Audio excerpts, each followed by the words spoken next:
Hello, everyone, and welcome to our Zionism Today and Tomorrow Part 2. We are so excited to welcome our youth and young adults once again to continue the conversation and to find out what young adults from progressive Jewish communities around the globe have to say about Zionism today and, of course, the future of Zionism.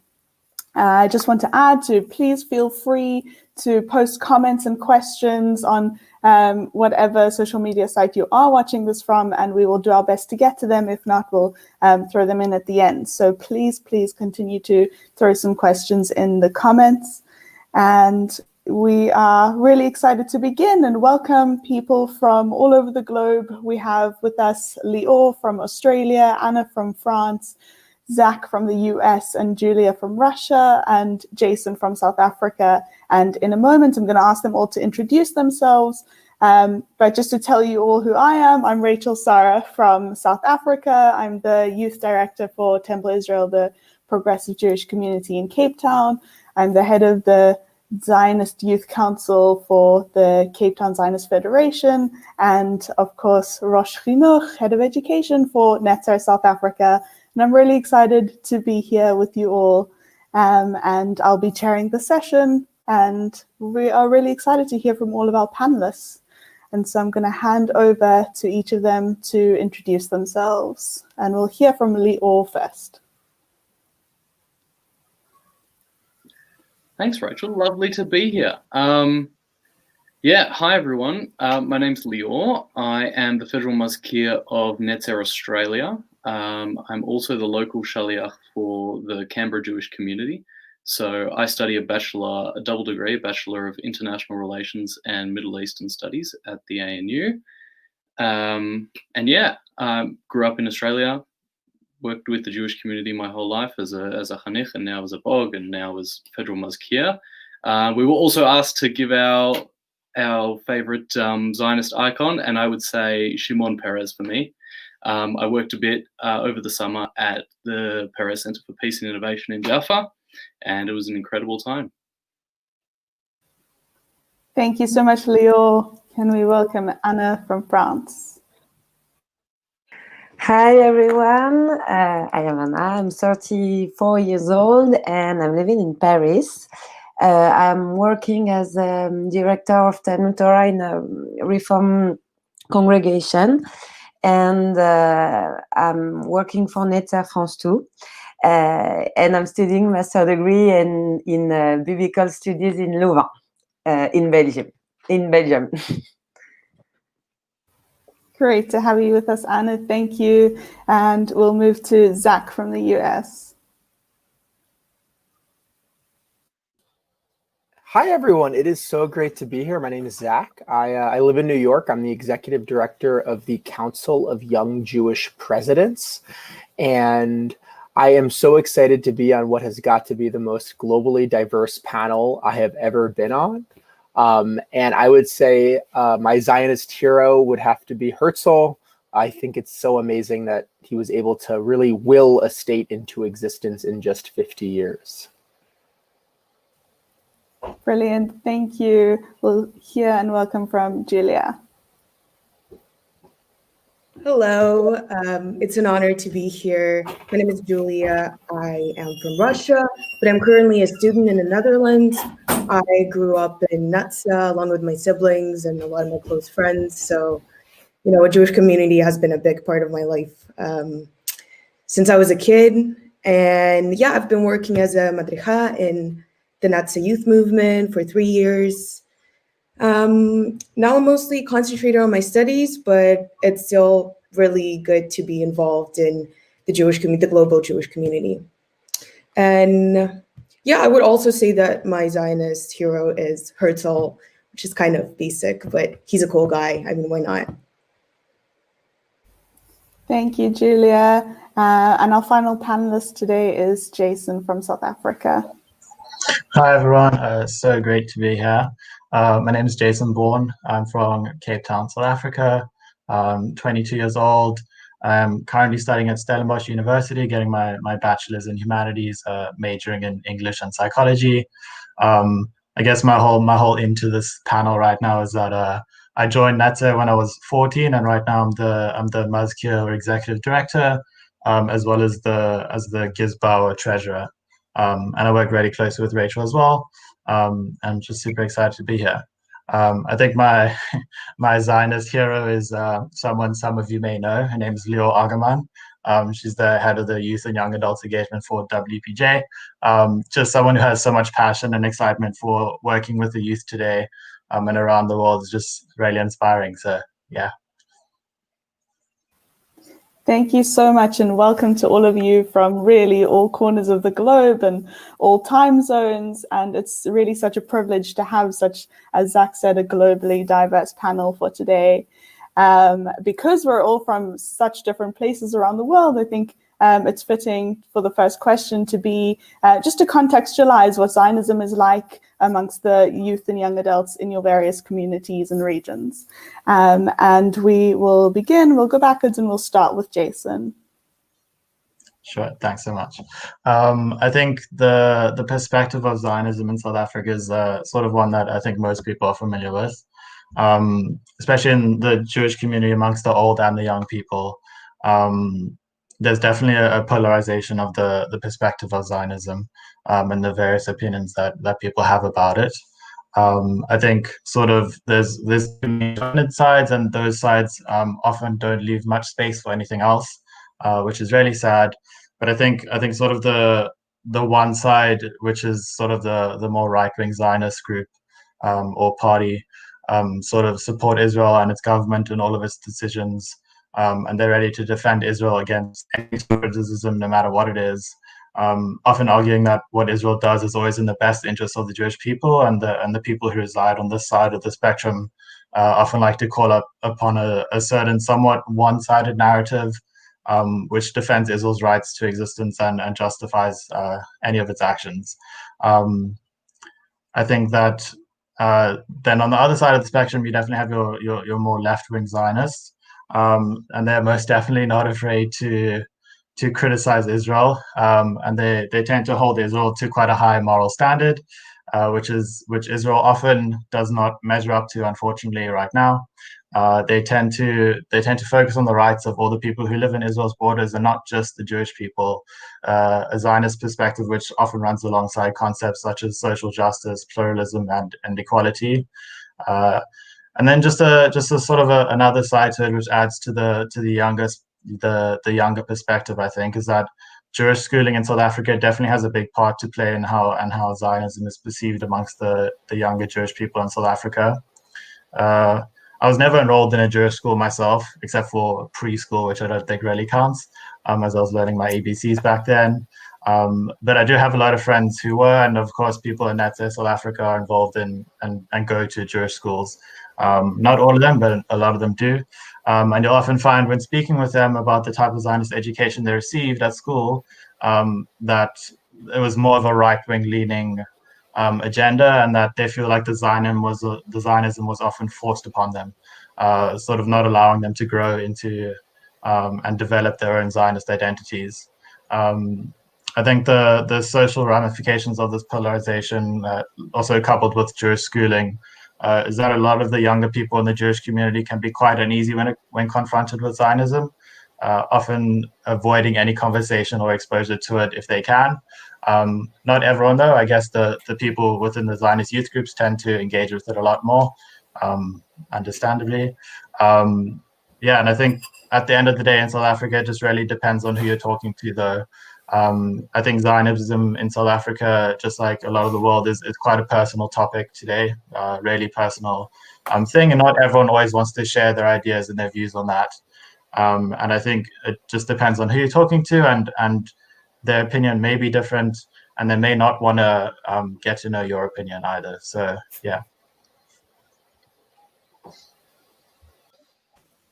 Thank you. We're going to move to Julia, and afterwards we'll hear from Zach. All right, so to start out, whatever I say is just based on my experience and interactions in the Jewish community in FSU. I can't really speak for the whole region, just the people I've been in contact with.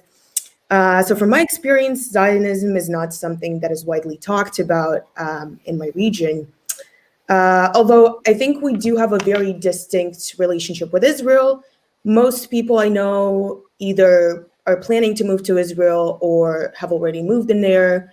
And each year it's just more and more people who decide to, go back, to come home, as they call it. And when you ask them usually, what is the motivation to do that? Their answer has nothing to do with ideology in most cases, right?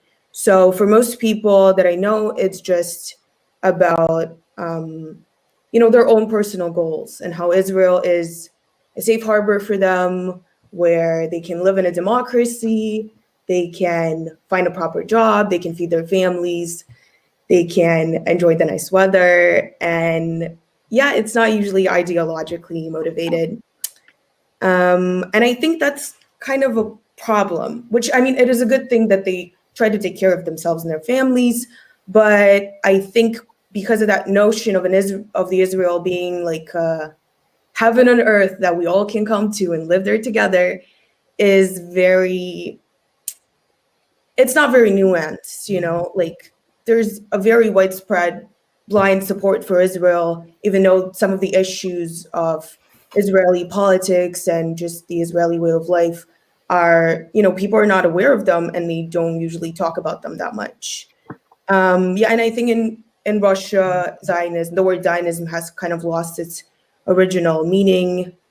And now it's just, only mentioned in terms of like the history lessons that we get about how Israel was created, but not really when we talk about the future of the Jewish people or about Israel in general. And I think that is a problem because so many people from my region move to Israel constantly and they become a part of Israeli society and they vote in Israel, but they don't really have their own opinion on how they want to see Israel as a country and what is the path of Jewish people. So yeah, and a lot of our programs, I think the Jewish programs are very much tailored to like make people understand that Israel is lovely, and there's nothing wrong about Israel. And a lot of times we feel like this view is forced upon us, or a lot of the issues are just not mentioned. And I remember when I did my birthright with a Russian, FSU group, we weren't allowed to talk about some of the things that make us worried about Israel or some of the implications of Zionism. And yeah, I think it should change eventually. Thank you for that, Julia. Zach, will you tell us about Zionism in the US? Yeah, I hear a lot of reflections from Lior and Julia and our experiences in the United States.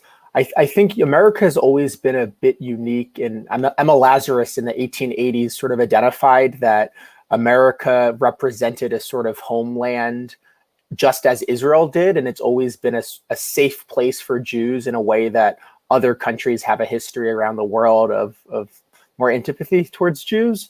So I think there's always sort of been this tension between the sort of bipolarity of Israel and the United States, both being safe havens or both being homes for the Jewish people.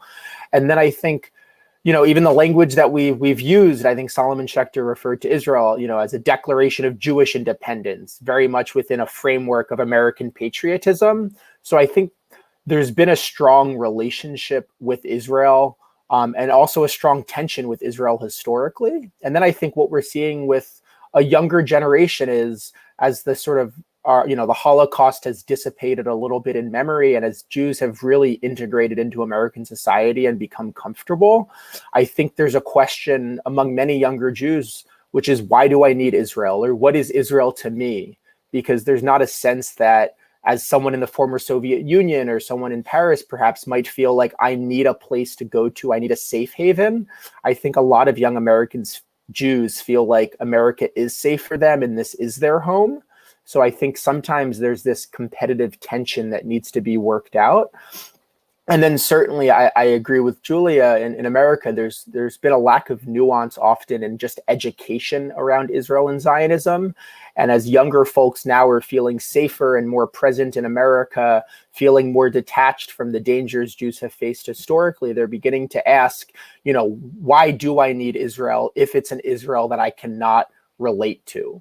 So there's still, there's a large majority of Jews in America are very pro-Israel. To be pro-Israel is an American value as much as a Jewish value, which is also unique.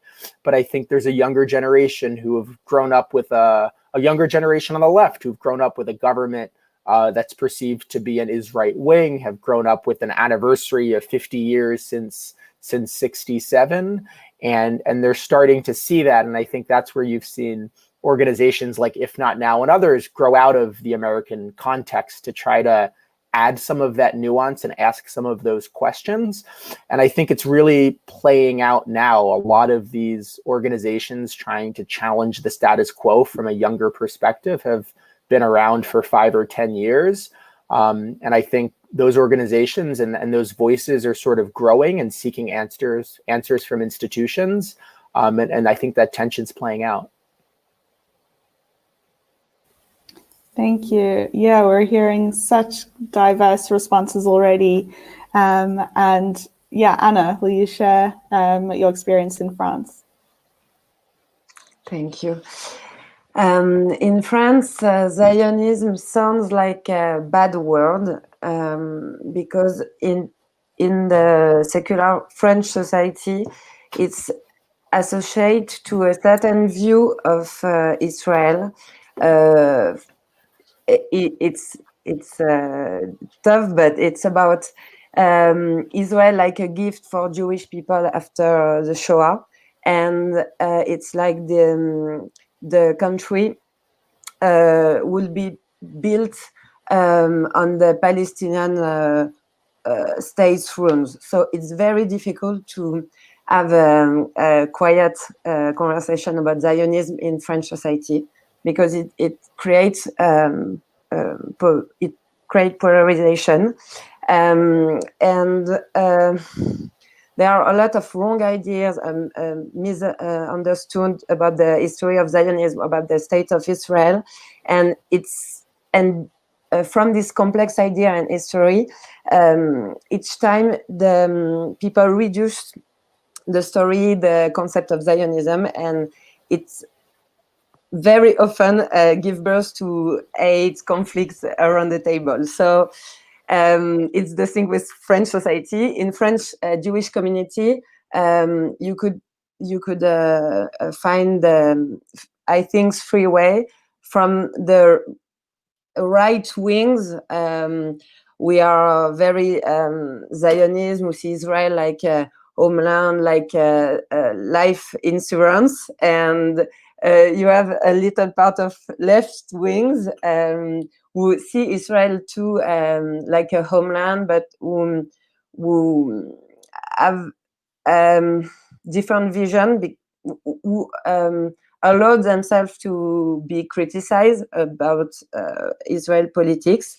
And there is a third way. I think it's many Jewish people talk about Israel not like Jewish from a Jewish perception, but like a French perception. So they don't really feel connected with Israel, and we could find this three way in our youth movement or in the Talmud Torah.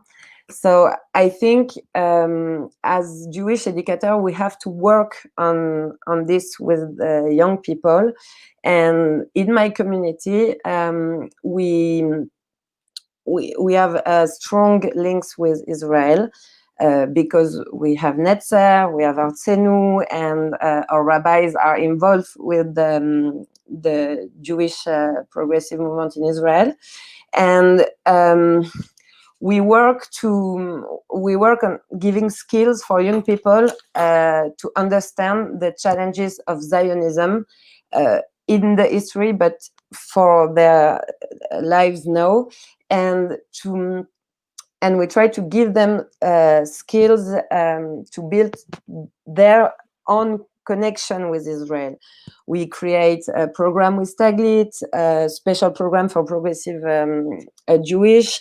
We have some meetings about where we talk about Israel, we talk about Aliyah, we promote Hebrew, and we create a safe space for them to feel free to talk about Israel, because there is a strong narrative in France who make difficult to feel free to talk about, even to ask questions about Zionism and Israel. And so I think we do a good job about that in our community, and we spread around in the French community. And as I said to my student or to my Ranichim, we could be disagree, but we absolutely need to be peace, yes, but bridge builders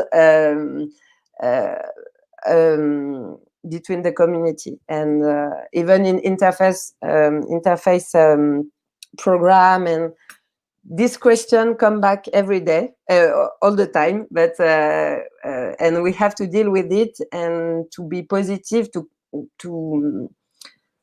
okay, I think it's fine for me. Thank you so much, Anna. And lastly, just to we're all kind of giving some context on Zionism in our region. We'll hear from Leo. Sweet. I'll try and make mine pretty brief, because I know there's a lot of questions we want to get to, and I really want to have more of a discussion about that. But I kind of separated my answer into 3 sections in my experience. I think the Jewish community in Australia, I wouldn't say is at a turning point, but we have the same age dichotomy that you have in South Africa, where I think it's personally a reflective thing, where, you know, people my grandparents' age have grown up in a world viewing Israel as one that needed to ensure its security, that had to fight for it and had to forge peace, and has had to face war and ongoing crisis. But for my generation especially, I've grown up in a world where Israel is, you know, mostly a peaceful, secure, wealthier nation, you know, on the front foot, especially if we saw like annexation of the West Bank. Like that plan wouldn't have happened in the 50s because it wasn't a priority for Israel. Israel had to secure its borders first and foremost. Also, I think in left-wing and left-leaning circles, this is a problem that a lot of our Bogrim and Chanachim face, where they want to be politically active, and stepping into those left-leaning spaces, a lot of the time, the word Zionism or the word being Jewish is negatively connotated. And the first interaction you always have as soon as you say that you're Jewish or that you go to a Zionist youth movement is, oh, what do you think of Israel-Palestine? What do you think of Israel-Palestine? So it's that sort of, that reflex from the outside world to interrogate us straight away is a tension that we probably face. And in the general public and in the political sphere in Australia, I think the view of Israel is pretty stable. There's both like very safe bipartisan support across the board. Israel and Australia have really strong bilateral relations. Yeah, that's about all I've got. Thank you, Leo. And just before we move on to our next question for the panelists, there's a question for Julia, just a short question that's come in from YouTube. Julia, is there anything that we can be doing to help connect those people that you say are making Aliyah? And is there a felt need to connect them to Reform congregations in Israel?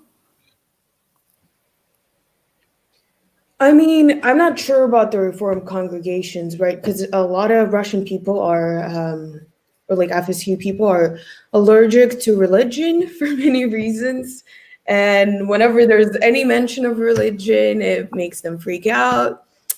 But in terms of, awareness and understanding of the Israeli situation, I know that a lot of people who move to Israel just get free Hebrew courses, which is wonderful, but they don't really get a lot of context on the Israeli situation. So maybe if there was some kind of educational part about that, that could help people, see the country that they have just moved to.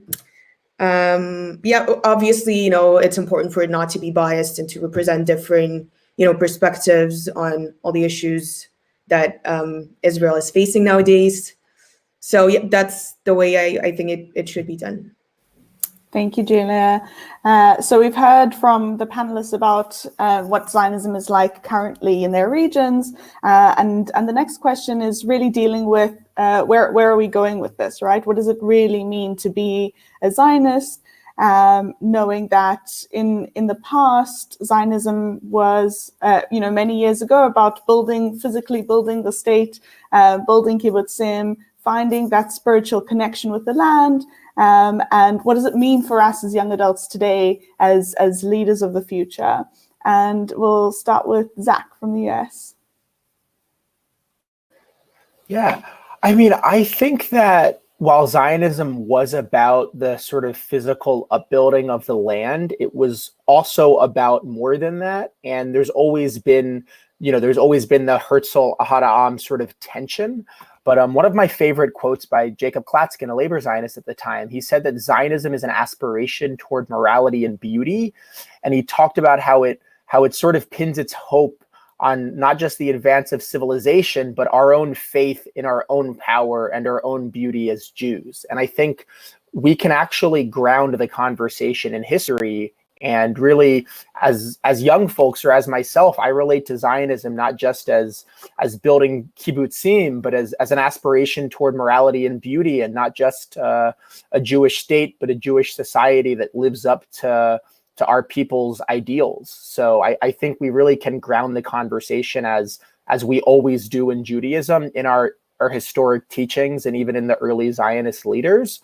And I think we've now built the Jewish state, now it's the Jewish society. If there was a Zionism 1.0, I think we sort of should accept, political Zionism was successful. Theodor Herzl was incredibly successful. And now the next step might be giving more space for Ahad Ha'am's conversation and to figure out, now that the Jewish state exists, what is Zionism 2.0, and how can we as young people help to drive that conversation forward? Just like, I think Theodor Herzl was 37 at the first Zionist Congress. Menachem Begin was like 31 when he took over the Irgun. There were people in their 20s who were secretaries at the first Congress. So I think we should sort of carry on that mantle and realize, it was people in their 20s and 30s who really grounded Zionism 1.0, political Zionism, and they succeeded. And now I think it's up to this new generation to carry on that legacy and sort of develop Zionism 2.0. Beautiful. Thank you, Zach. Jason, would you like to add?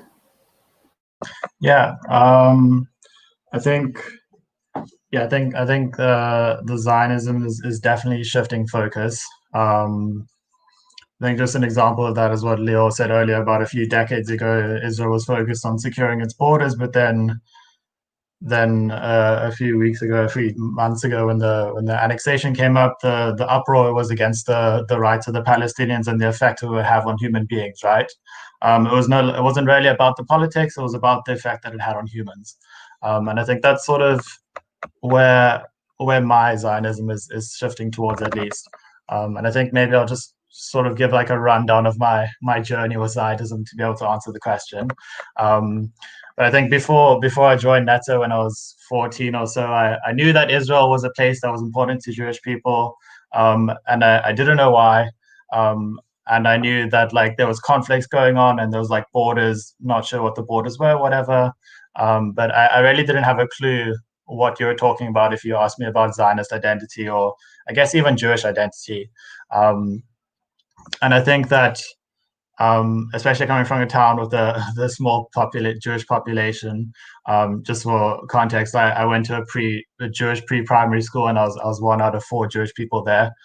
So there really weren't a lot of Jewish people in my town, or a big Jewish community.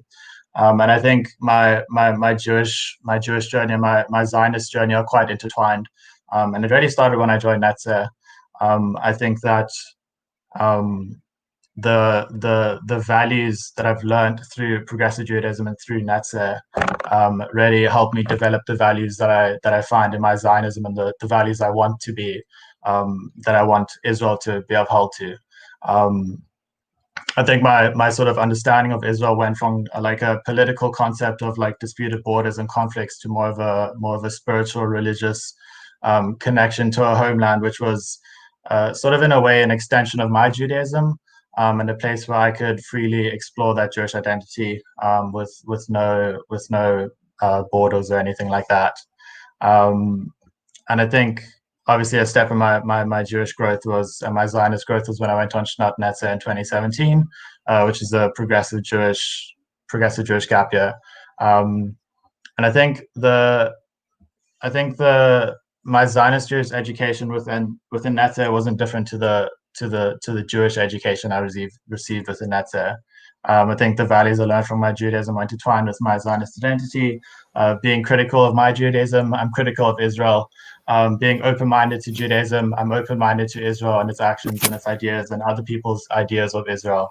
And I think that Zionism really needs to take a step, and that people need to take ownership of their Zionism, just as I've tried to take ownership of my Judaism and my Zionism. It's not an easy task. I think when I'm 20 years in the future, 30 years in the future, I'll still be grappling with those ideas of what it means to be a Zionist and what it means to be Jewish. But I think that it's just sort of coming and accepting terms and the facts that Israel isn't the best country in the world, unfortunately. It makes mistakes, and I think we need to accept that and sort of move on and figure out how we're gonna fix those mistakes and how we're gonna make it a better place and an example to the world, I guess.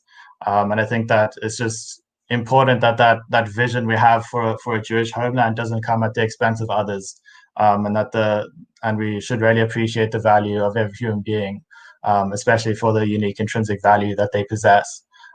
So I think I don't know if that's my Zionism, at least. I can't speak for everyone else, but I sort of see Zionism sort of taking that turn in the education that we do in Netzer, and a lot of the other youth movements. Yeah. Thank you for inviting us on your Zionist journey, Jason. And yeah, Anna, what are your thoughts? Thank you for this too beautiful journey. So our grandparents have to fight to build this country, and now there are still issue about security, about politics, border, and peace. And I think my Zionism and the work of my generation, it's to, when we live in diaspora, is to keep alive the hope of peace and all the possibility for the peace, and gives this hope alive for non-Jewish people, people who are not connected with Israel, and for Israeli people too, because by supporting themselves in peace activism, social initiative, and all the efforts to develop the mission of Judaism in the construction of Israel. And for me, it's what it means to be Zionist today. And I hope for the next generation that all these things happen, and it's about spread the way to living together with different religion, different community, and to spread this way to build peace and a state of justice, equality, virtuous economy, and how to defend themselves without violence, and a place to taking care of each other. And well, okay, for the next generation, is to give advice, good advice for the other nation about that. And from now, we have a lot of things to do from here to this absolute. And as I said before, we work on our community and our youth movement about that. And it's the story of our people. It's always been about question of traveling, moving physically, spiritually, and thinking outside the box, and stay critical about how we build our identity, and our identity and our relation with Zionism, with Israel. And from my place here in Paris at 30 years old, as Jewish young leader, I would speak. You ask us if we could find a new word for Zionism, and I would speak a progressive aspirational Zionism, diasporic.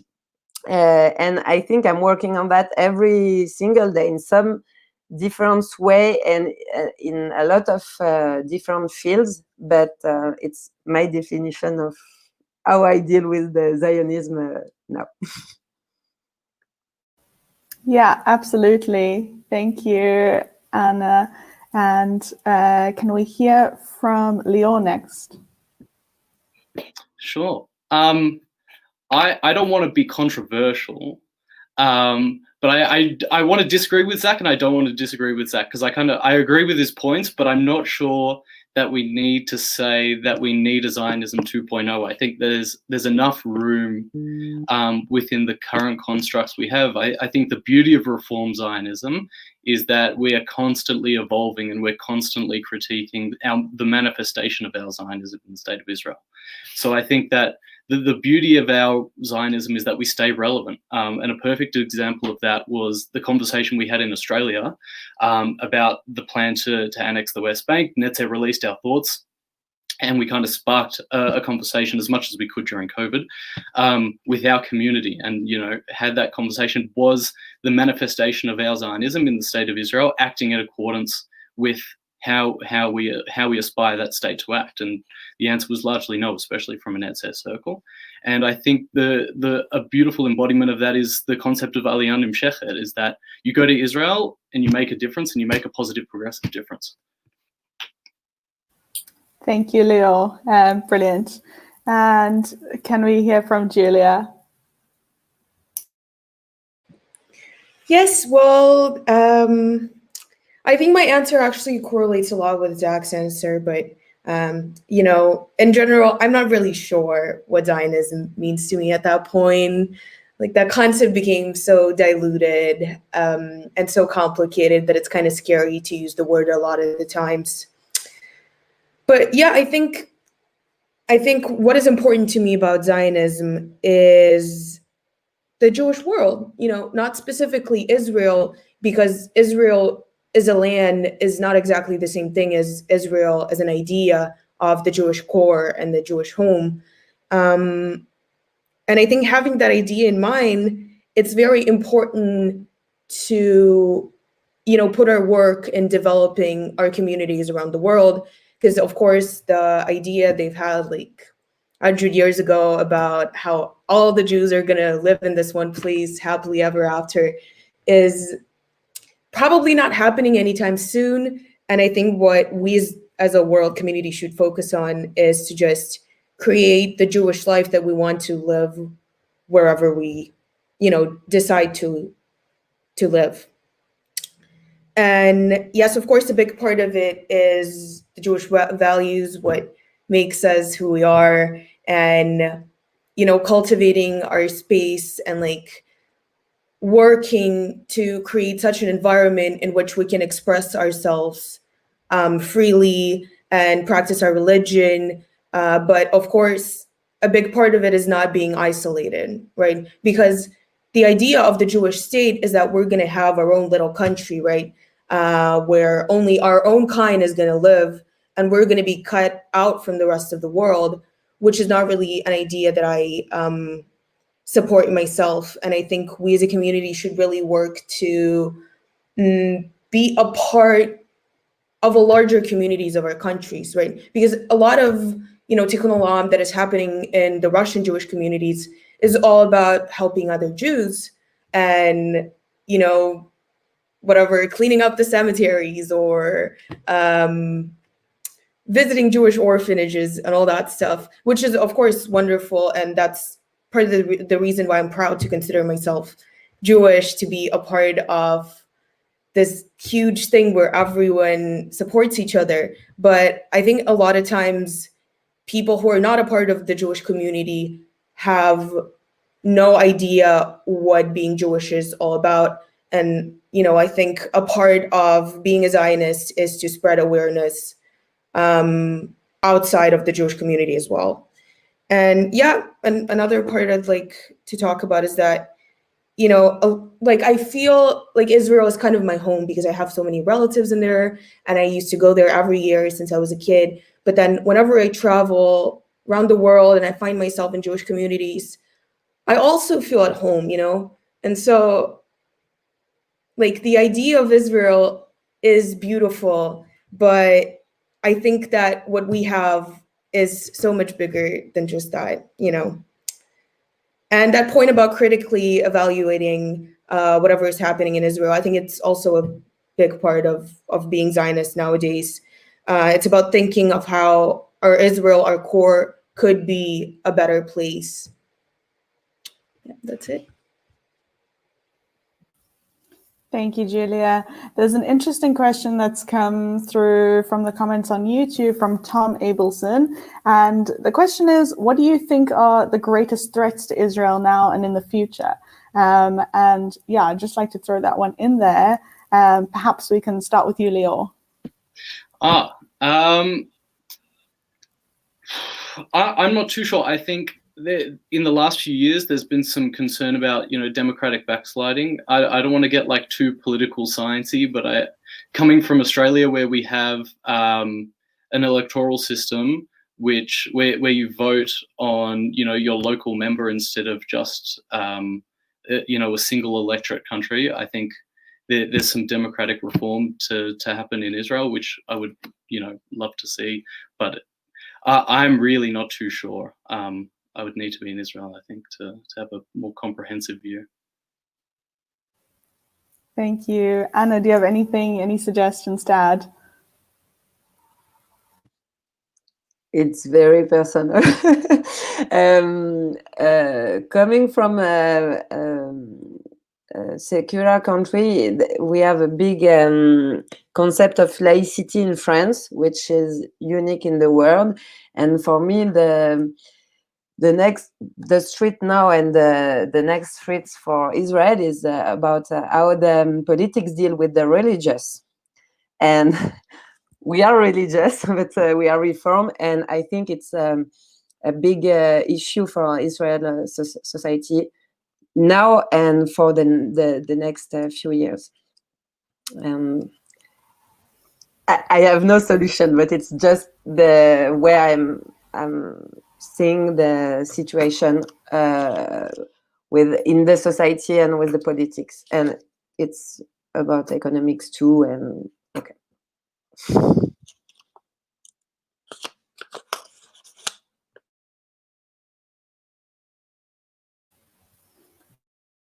Thank you, Anna. Yeah, it is a difficult question. Zach, I'm wondering if you have any thoughts.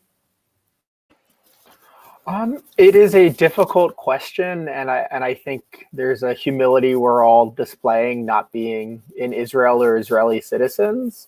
And the easy answer is, of course, like Israel's national security and qualitative military edge. I think I would just say I want to be aware that we need to remember the what as well as the why. And that's sort of where people balance, you know, Israel's soul with Israel's body. But I think that just as we talk about Israel's physical security, we need to sort of talk about Israel's spiritual security. And I think I want to just make sure in the conversations we're having, it's how does Israel physically survive, but how does Israel also survive as the ideal of the Jewish state? How does it survive in a way that thrives in areas of Jewish peoplehood and Jewish pride and Jewish growth? And I think a lot of young folks now are detaching from Israel. A lot of younger Jews and diaspora Jews and even Israelis themselves are starting to ask questions, no longer does Israel have the physical security it needs, but does it have the sort of Jewish or spiritual grounding it needs to continue to engage and embody Jewish life? And I think just from a political standpoint as well, I mean, you know, Israel needs diaspora Jews to love and fight for Israel's physical security. So I think you can't really separate the what from the how, from the why, or the physical from the spiritual. Yeah, absolutely. Thank you. Jason, do you have anything to add? Yeah, I think I sort of agree with a little bit of what everyone said. Um, just a bit of a cop-out answer, I guess. But I guess the biggest threat is just fear and the lack of education, right? People fear what they don't know, and I think that's clear in the anti-Semitism and the anti-Semitism clouded in anti-Zionism that's quite prevalent in our communities today. Yeah, and I think what Zach said with the body and the soul for the one of the questions that we'll be answering later, I think it's really just important to have a marriage of those two and to understand the importance of the one versus the other, and if one is even more important than the other. Yeah, I think it's definitely a question I have to think about a lot more. Yeah. Thank you. Yeah, we saw in the comments from Graham that the greatest threat is COVID-19 to all of us around the world. Thanks, Graham. And Julia, just last thoughts on that question, and then we'll move on to the next one. Yeah, I think the biggest threat to Israel is getting too stuck in the past. I study communication, and we've recently learned that thing about certain cultures that are focused on the past, then they are focused on the future. And it really made me think about Israel and how much of our memories of the past and of our past generations affect the decisions we make right now, and how our ancestors felt, how they were hurt in the past, and how we take that into consideration can really make a huge difference in the direction that Israel is going right now. And not only to Israeli people, but I think it's a very, important issue for Palestinian people as well, and the way they see history and the way they make decisions based on that history. So I think we should, focus on the future a bit more. Thank you for that, Julia. Talking about the future, our final question to the panelists is about the body versus how do we balance self-preservation, thinking about survival and national security, with self-actualization, having a deeply Jewish state and embodying Jewish values and acting a light unto the nations. And I think perhaps we can start with Jason from South Africa. Thanks. Yeah, so when I found out this question was coming, I'm not gonna lie, I struggled a little bit to answer it and then sort of formulate my answer. But I did what everyone in my generation did. I went to Google, put in the question and sort of found things related to it. And I think one of the things that's really helped me answer the question was there's a quote I found by a Indian Hindu sage from like the 17th, 18th century, and his name was Ramana Maharshi. And he said that our body is merely a projection of the mind, and the mind is no more than a poor reflection of our radiant heart.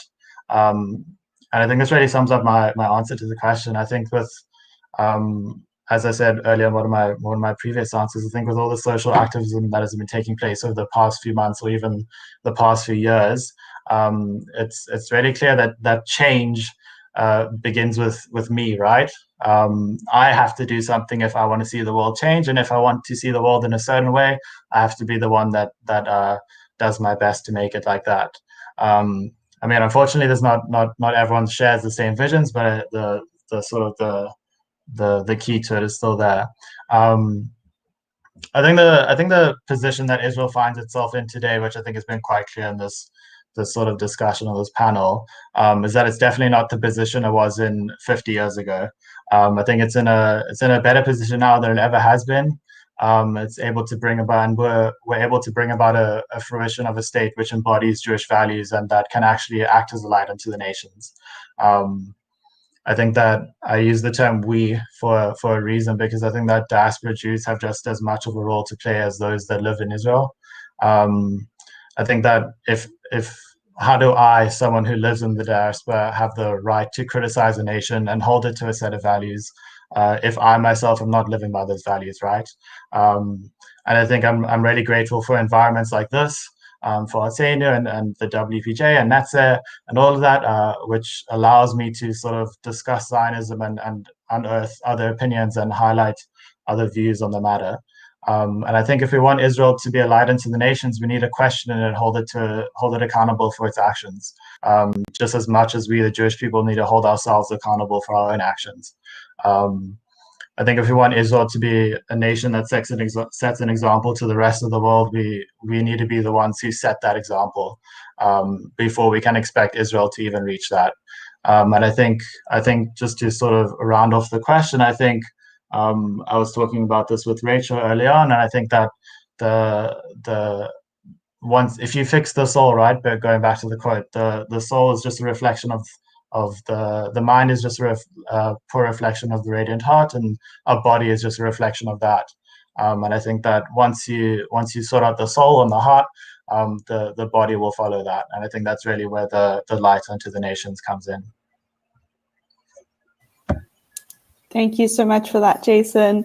Just a 9-minute warning to the rest of our panelists, if you can keep your answers as brief as possible, but also throw in any last thoughts that you have that you wish to share on the panel today. And we're going to hear next from Anna. I will be short. If we start to this idea to be a light into a nation, we have to be an example and coherent with our values and the values of Judaism. And as Julia says, it's bigger than Israel and Jewish community. It's bigger than us, and we have to fight for freedom, even if we are free, for other people, for human rights, for dignity of people wherever they live. And we have to be careful to not reduce the power of this responsibility. I strongly thinking that we have to protect ourselves with moderation, without increasing violence when we talk or when we act, or in disproportionate action.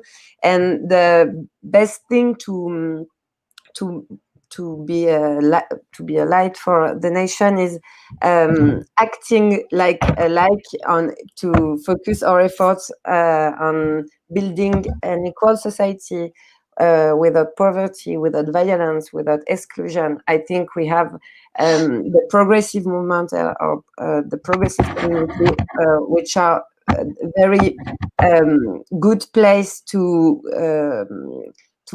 build that and to spread it around. And we have to move forward, but we have to know and I don't remember the past, to learn lessons, to be better people in the future, and acting and thinking about that. Thank you so much, Anna. We're going to move now to Leo.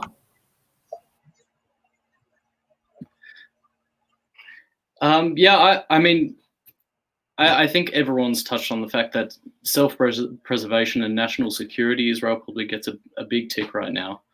On the issue of the soul and self-actualization, I think Israel has an opportunity, unlike any other country in the world, to reach out to this massive, well-organized, competent network in the diaspora. And I think the World Zionist Organization and the World Zionist Congress is the greatest manifestation of that. It's this massive body of elected Jews who have a voice about what Israel should look like, and this huge budget to work with, which I think is a massive gift, and we have to all use it, especially at Artseinu. And I think, unlike any other community, we have youth movements. We've got this incredible educational tool that acts as a vehicle of continuity in our communities and a feeder in Aliyah, and to waste that opportunity and to not use that to its fullest potential would be a massive waste. And I think we're doing a great job, and we should really stay behind youth movements, empowering the diaspora, and making sure that our whole community is engaged and pushing Israel to be a a better state. Thank you so much, Leo. Julia, some concluding thoughts from you? Yeah, I very much agree with everything that was said before me.